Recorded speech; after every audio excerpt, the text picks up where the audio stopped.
Hello বন্ধুরা, শুভ সন্ধে। আজকে চলে এলাম একটা দারুণ ব্লগ নিয়ে। জানি না তোমাদের কার কিরম লাগবে। আমার বেশ মনটা ভাল লাগছে। দুর্গাপুজোটা তো ভালো কাটেনি এবারে, আর ভাইয়াকে তো সেরম কিছু কিনে টিনেও দিইনি। দুর্গাপুজোটা একেবারেই বেকার, লক্ষ্মী পুজো একেবারে বেকার, যেহেতু নিজের ঘরে পূজা আচ্ছা হলো না। মনটাও ভীষণ ভারাক্রান্ত। জোর জবরদস্তি আজই নিয়ে গেছিলাম একটু আমাদের এলাকার চিংড়ি পোতায়। জায়গাটার নাম চিংড়ি পোতা, কিন্তু খুব বিখ্যাত জানো। খুব কম দামে এখানে বাজি বাজার, মেন হলো বাজির একটা মেলা বসে যেন। তো যাই হোক, তার যাওয়ার আগে একটু দিওয়ালির জন্য ঠাকুরের ঘরে কয়েকটা জিনিস দরকার ছিল।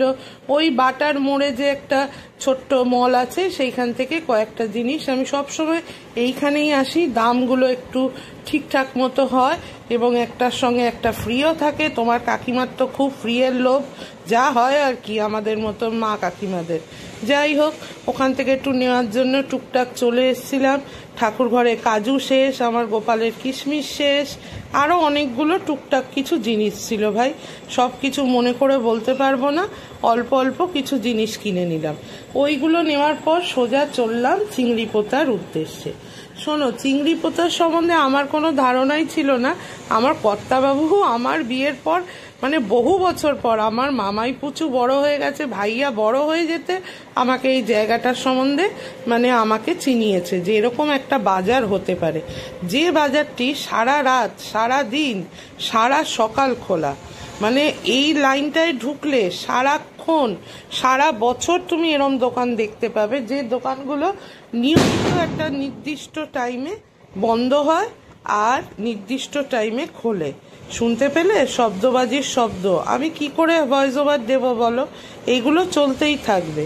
যাই হোক, এখন আর কেউ চোখেও শুনতে পায় না, কানেও, মানে কি বলবো, যাই হোক, আর কথা বাড়ালাম না। এরকম শব্দবাজি আমাদের চারিদিকে ফুটতেই থাকে, আর যত নিয়ম সাধারণ লোকেদের জন্য। যাই, এইবারে করে চিংড়ি পোতা সম্বন্ধে আমি তোমাদের গল্প করছিলাম। এরকম একটি বাজার যেখানে বিশাল বিশাল, মানে দুতলা, একতলা, তিনতলা দোকান জানো। সেই দোকানের সামনে আবার এই ঠিক কালী পুজোর আগে এরম ছোট ছোট দোকানগুলো কিন্তু 12 মাস থাকে না। এই দোকানগুলো কিন্তু ঠিক এই কালী পুজোর আগে আগেই হয়। দেখেছো কি অবস্থা? কিভাবে কথা বলবো বলো? কোন ঘরে, কোন গুপ্ত সুড়ঙ্গের মধ্যে গিয়ে কথা বলবো যে কথাগুলো তোমরা স্পষ্ট শুনতে পাবে? তোমরা জাস্ট ইগনোর করো গো, আমার কিছু করার নেই। সারা সন্ধে থেকে শুরু হয়, সারা রাত কেউ চোখে মানে দেখতেও পায় না, কানে তো শুনতেই পায় না। আর কি বলবো? আর সে এখানে গেছি, এখানে কত নিয়ম, এই করা যাবে না, ওই নেওয়া যাবে না, সেই করা যাবে না, শুধু সাধারণ লোকেদের জন্য। সবাই বাজি আমি দেখতে পাচ্ছি চোখের ওপর, বস্তা বস্তা লোক এদিক ওদিক করে নিয়ে যাচ্ছে, তার বেলা কিছু না। কি আর বলবো বলো তো? এখানে চলে গেছিলাম। আমার ছেলে জানো তো ভীষণ দিওয়ালিটাকে পছন্দ করে, মানে কালী পুজোটাকে।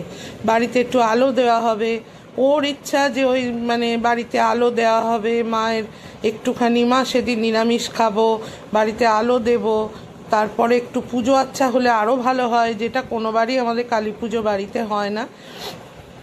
কিন্তু একটু বাজি ফোটালে খুব মজা হবে, একটু প্রদীপের আলো, একটু প্রদীপ না হয় মোমবাতির আলো। ছেলেটার খুব দিওয়ালির প্রতি একটা আনন্দ। কিন্তু এইবারে একদম মুখ চুন করে বাবু বসেছিলেন যে না না, আমি বড় হয়ে গেছি, মানে বড় বড় ভাব, 20 বছর বয়স হতে না হতেই মানে ওর মধ্যে একটা না না, আমার আর বাজি ফাজি লাগবে না। গত 2 বছর জানো, গত 2 বছর একটা টাকারও বাজি খুব একটা কেনেনি। কেন, কি ব্যাপার ভগবান জানে। আর আমার লাগবে না, আর ভাল লাগে না, ছেড়ে দাও। তো মনটা কিন্তু জানো তো সারাদিন মন মরা হয়েই থাকতো। কেউ বাজি ফাটালেই ওই দিকে লক্ষ্য। আমি তো মা, আমি তো বুঝতে পারি রে বাবা। এইবারে আমি জোর করে আমি বলছি, শোন, পুজোতেও তো একটা ভালো কিছু জামা প্যান্ট নিসনি, চল আমি 2টো বাজি কিনে দেবো। তখনই দেখি দাঁত একেবারে 36 পাটি বেরিয়ে গেছে জানো। বেরিয়ে গিয়ে বলছে, মা তাই তুমি নিয়ে যাবে? আমি বলছি হ্যাঁ আমি নিয়ে যাব, চল। তারপরে জোর করে আজকে একটা অটো করে বেরিয়ে পড়েছি। বেরিয়ে পড়ে এই চিংড়ি পোতার রাস্তায় তো মোটামুটি তোমরা দেখতেই পাচ্ছ, পুরো একটা মেলা। আমার কর্তামশাই বলে, জয়া তুমি এই দুপুরবেলা 3টে নাগাদ আমি বেরিয়েছি, এসছো তাই, তুমি যদি সারা রাত আসো, সারা রাত দোকানগুলো খোলা, অন্তত বড় দোকানগুলো তো সারা রাত খোলা। তার মানে বাজির বাজার বুঝতেই পারলে। ওখান থেকে কটা বাজি কিনে এই বাড়ি ফিরে এই দেখো বাজির পসরা নিয়ে তোমাদের কাছে বসলাম। ওই একটু তুবড়ি, আমার তোজো তনুর ফুলঝুরি, তারপরে ওই যে কি বলে লম্বা লম্বা এই কিছু ইলেকট্রিকের ওই তারগুলো, হেনা তেনা কত রকম। আমার ভাইয়া ভীষণ সেল ফোটাতে ভালোবাসে, 2-4 রকম সেল নিল।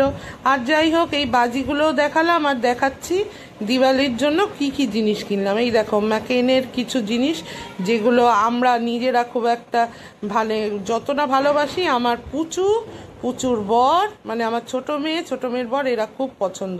আমরা তো ভালোবাসি, আর ওই এসে এগুলো বেশি ভাজে। মা তুমি এখনো কেনোনি? একটা দইয়ের কৌটো নিয়ে নিলাম, কয়েকটা চিপসের প্যাকেট, একটার সাথে একটা ফ্রি ছিল। ওই যে তোমার কাকিমার প্রথমেই তো বললাম ফ্রিয়ের দিকে বিশাল লোভ।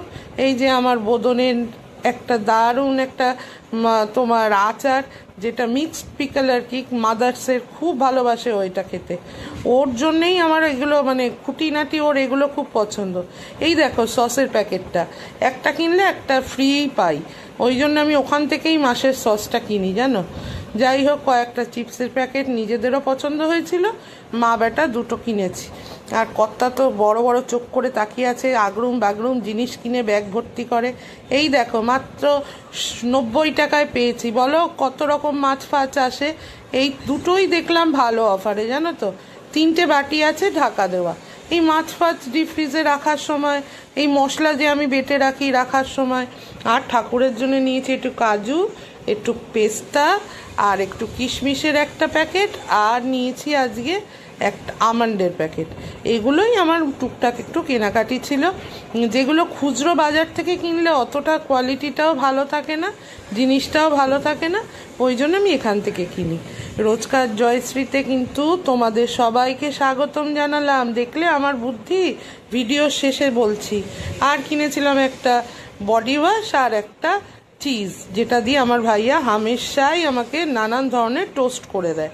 যাই হোক আজকের ভিডিওটা কেমন লাগলো, ভালো লাগলে লাইক শেয়ার কমেন্ট আর সাবস্ক্রাইব করতে ভুলো না। তাহলে আজ যাই, আবার দেখা হবে।